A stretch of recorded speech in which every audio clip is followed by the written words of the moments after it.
Une fois de plus, bienvenue dans cette édition du Morning Call. Je vous le disais en titre, c'est un secteur stratégique du Mali qui fonctionne au ralenti.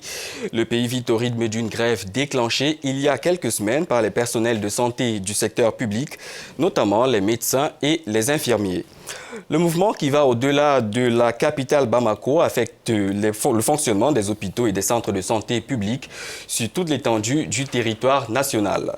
Parmi les revendications des deux principaux syndicats à l'origine du mot d'ordre de grève illimitée, l'augmentation des salaires, l'intégration de travailleurs contractuels dans la fonction publique ou encore la prise en charge à 100% des soins de santé des personnels de santé. Alors que le Mali a maille à partir avec les djihadistes dans le nord, cette situation vient fragiliser les efforts de Bamako en vue d'un apaisement du climat social dans ce pays. Oui, Stéphane, et cette grève intervient quelques semaines après que les enseignants, les magistrats, les greffiers et les responsables des affaires étrangères se sont également mis en grève. Des millions de Maliens ont été laissés, abandonnés à leur sort depuis le début de la grève, les hôpitaux n'assurant que le service des urgences. Malgré la crise actuelle dans le secteur de la santé, la réponse du gouvernement à la grève se fait encore attendre. Youssouf Maïga, secrétaire général adjoint de l'Union nationale de la santé, de l'action sociale et de la promotion familiale du Mali, a déclaré que personne ne les avait contactés, ni le gouvernement, ni la société civile, ni les politiciens. Cependant, nous sommes ouverts au dialogue parce que nous savons que c'est ainsi que nous obtiendrons ce que nous voulons. Avec nous pour en parler ce matin, notre correspondant au Mali, Alou Diawara.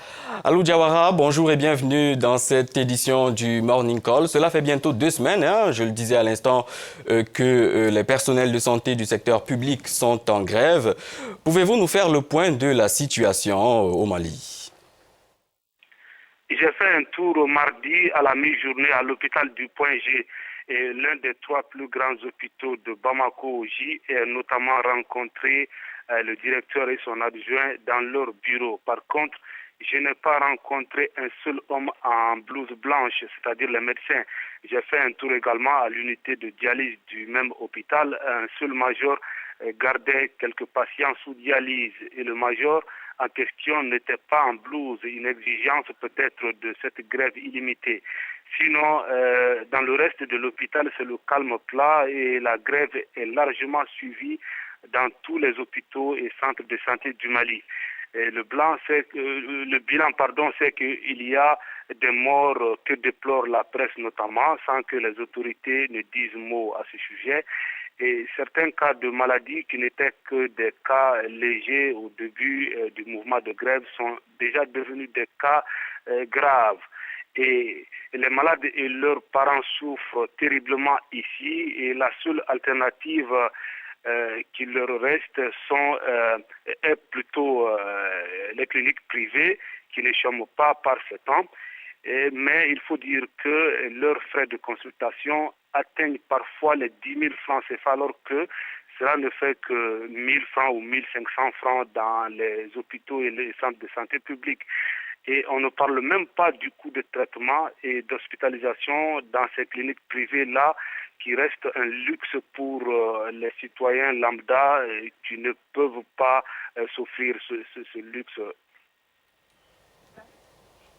Alors, Alou Diawara, quelle est l'attitude des autorités maliennes depuis le lancement de ce mouvement? Comment réagit le régime d'Ibrahim Boubacar Keïta? Jusque-là, aucune communication officielle n'a été faite dans ce sens, ni par le ministère de la Santé, ni par le ministère de la Fonction publique, encore moins la présidence de la République. Et la presse critique justement ce silence, je cite, des autorités. Et cette grève est d'autant plus grave qu'elle concerne 3 secteurs clés, à savoir la santé, l'action sociale et la promotion de la famille. En clair, tous les travailleurs des ministères de la Santé et de l'hygiène publique, de l'action humanitaire et de la promotion de la femme, de l'enfant et de la famille sont concernés par cette grève.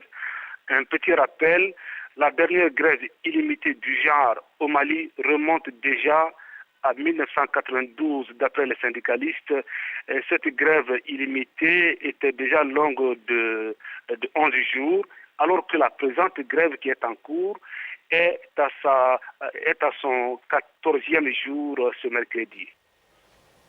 Voilà, pour terminer, Alou Diawara, on a récemment appris que les leaders des grévistes reprochent notamment l'indifférence du pouvoir de Bamako.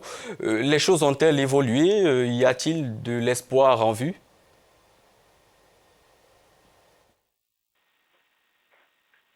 Eh bien, c'est toujours le statu quo. Les responsables du syndicat de la santé, de l'action sociale et de la promotion de la famille passent le clair de leur journée dans leur bureau, assis à la bourse du travail. Nous les avons rencontrés sur place et pour eux, et aux dernières nouvelles, il n'est pas question de s'engager dans des négociations pour le plaisir de le faire, de négocier. Ils disent qu'ils ont fait des propositions concrètes au gouvernement et attendent que le gouvernement apporte des solutions à ces propositions pour leur faire appel.